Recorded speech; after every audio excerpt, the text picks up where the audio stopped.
آج کی اس ویڈیو میں آپ کو ڈرامہ سیریل موہرا کی آنے والی ایپیسوڈ کے بارے میں بتانے جا رہی ہوں۔ آنے والی ایپیسوڈ میں آپ دیکھیں گے کہ انوشا بہت زیادہ پریشان کھڑی ہوتی ہے تو علیزہ اس کے پاس آتی ہے۔ وہ اسے پوچھتی ہے کہ آخر کیا ہوا ہے، تو وہ اسے بتا دیتی ہے کہ میں کسی کو پسند کرتی ہوں اور جہاں امی چاہتی ہیں میں وہاں شادی نہیں کر سکتی۔ میں انہیں یہ بات کیسے سمجھاؤں۔ ان کی امی ان کی یہ بات سن لیتی ہے، اتنے میں وہ اندر آ جاتی ہیں اور انوشا کو زور سے تھپڑ مارتی ہیں۔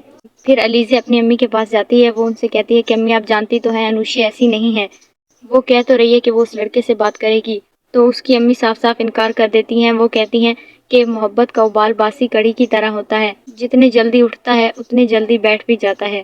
علیزہ ان کی بات سن کر خاموش ہو جاتی ہے، لیکن انوشا صرف سکندر سے شادی کرنا چاہتی ہے کیونکہ اسے سکندر کی محبت پر یقین آ چکا ہے۔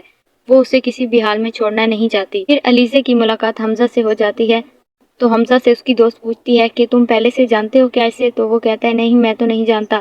تو وہ کہتی ہے تم اسے دیکھ کر حیران اس طرح ہو گئے تھے، مجھے لگا شاید تم دونوں پہلے سے ایک دوسرے کو جانتے ہو۔ تو حمزہ کہتا ہے نہیں کوئی ایسی بات نہیں ہے۔ تو علیزہ اس سے کہتی ہے تم یہاں بھی آ گئے ہو میرا پیچھا کرتے کرتے۔ تو حمزہ اسے کہتا ہے یہ تمہاری غلط فہمی ہے، تم اتنی بھی خوبصورت نہیں ہو کہ تمہارا پیچھا کیا جائے۔ وہ کہتا ہے میں تو یہاں صرف اپنے کام سے آیا تھا اور میں تو جا رہا ہوں، لیکن وہ واقعی علیزہ سے محبت کرتا ہے اور اسے پسند کرتا ہے، اسی لیے وہ اس کے پیچھے آیا تھا۔ علیزہ اس کی بات سن کر خاموش ہو جاتی ہے، پھر حمزہ وہاں سے چلا جاتا ہے۔ دوسری طرف انوشا سکندر کو بار بار کال کر رہی ہوتی ہے۔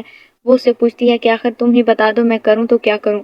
تو سکندر اسے کہتا ہے یا تو تم مجھ سے شادی کے لیے ہاں کہہ دو ورنہ میں اپنی جان لے لوں گا۔ تو انوشا اسے کہتی ہے تم ایسی بات کیوں کر رہے ہو، مجھے کچھ سمجھ نہیں آ رہا میں کیا کروں۔